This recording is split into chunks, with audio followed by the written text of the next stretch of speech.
Bonjour à toutes et à tous et bienvenue sur Chafouineur, votre chaîne du partage de la passion du cinéma et de la pop culture. Ici Vince pour vous servir et aujourd'hui je vais jouer au Chafouineur en vous parlant. Je suis vraiment obligé. Je vais vous parler des 4 fantastiques premiers pas de Matt Shakman. Matt qui? Ouais, non, commence pas s'il te plaît, elle va déjà être assez longue à faire cette vidéo. Oui, ça se sent toute la joie que j'ai à vous parler du 37e film du Marvel Cinematic Universe. Cet univers partagé qui pollue, non? Mais chut, tu vas faire partir tout le monde. Comme s'il y avait des gens qui regardaient mes vidéos. Ah, je me suis fait mal à la main. Bon, tu en parles de la première grande famille de super-héros Marvel? Ok, je vous la fais en 5 dates. Novembre 1961, première apparition des 4 Fantastiques sous la plume de Stan Lee et Jack Kirby dans Fantastic Four 1 Volume 1. Ils sont composés de Mr. Fantastic, Reed Richards, l'homme tout élastique, Sue Storm, la femme invisible toute...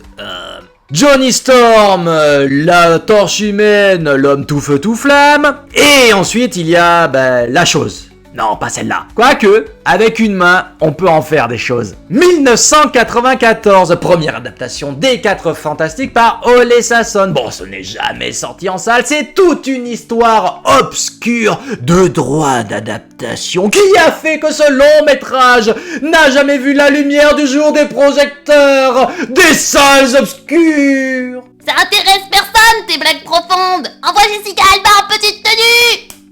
Ok. Voilà. Content?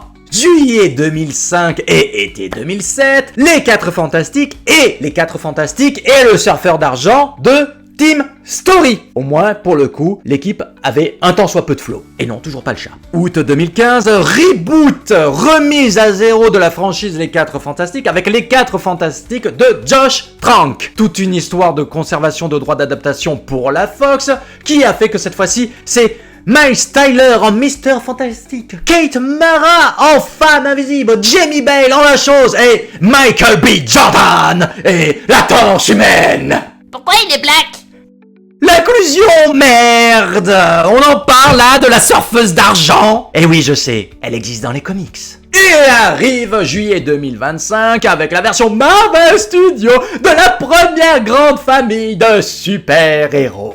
Pour le coup, on se transporte sur une terre parallèle, dans une sorte d'univers rétro-futuriste qui se situe dans les années 60. Nous allons suivre plein d'acteurs dont on se fout, dont Pedro Pascal à l'affiche.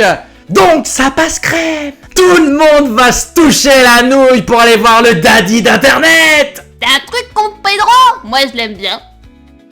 Je veux même pas savoir. Et en grande menace, on va se les faire se confronter à Galactus. Oh, mais on nous avait pas du tout déjà raconté cette histoire en 2007 avec les 4 Fantastiques et le surfeur d'argent. Mais on s'en fout. Les gens vont quand même pousser les portes des salles obscures en bons petits fans assidus qu'ils sont. Ça va faire du chiffre. Ça va faire exploser le box-office. Ça va faire déchirer votre pantalon. Et ça va en faire le film de l'été.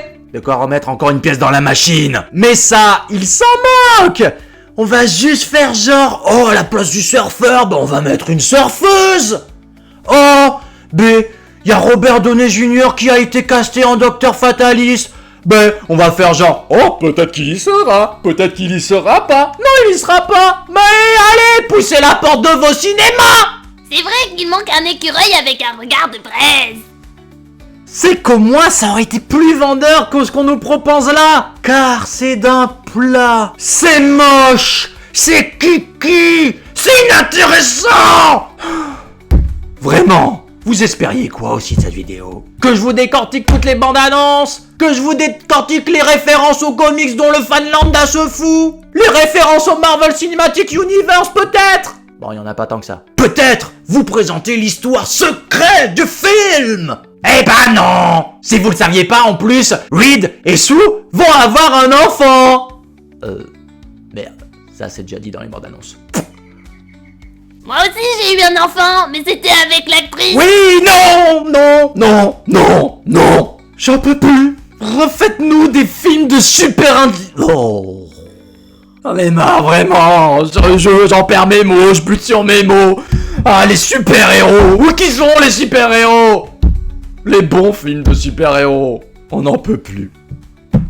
J'en peux plus. Et vous? N'hésitez pas à me le dire dans les commentaires. Je compte sur vous pour liker cette vidéo, pour la partager. Ça aide au bon référencement et au soutien de la passion. C'était Vincent, alias le Chafouineur. Je vous dis donc à tout bientôt pour la suite.